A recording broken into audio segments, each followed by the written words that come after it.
Video देखने से पहले मेरे विकास एंटरटेनमेंट 01 को चैनल को सब्सक्राइब कर दे, बेल आइकन के बटन दबा दे, लाइक कर दे या फिर शेयर कर दे।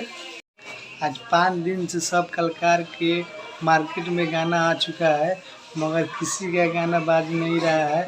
सच में कहा गया है पूजा बिना हवन और भोजपुरी बिना पवन।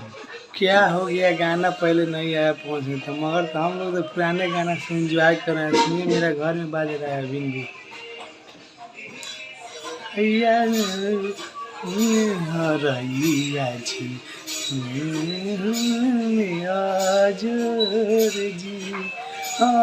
केरावा के पत्ता बाप न्यूता पिठवनी न्यूता कली न सबिकार जी।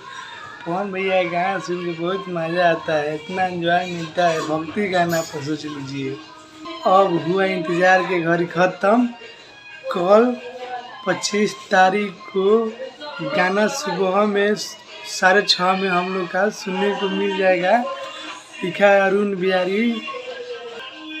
जानते हैं गाना कौन गाया है? पवन सिंह।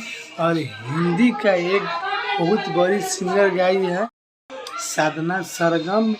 म्यूजिक दिए हैं छोटे बाबा। और पवन सिंह संगे वीडियो में काम किए है पूजा बनर्जी। जान लीजिए किस चैनल पर गाना आ रहा है। DRJ रिकॉर्ड पर गाना हम लोग का सुनने का मिलेगा।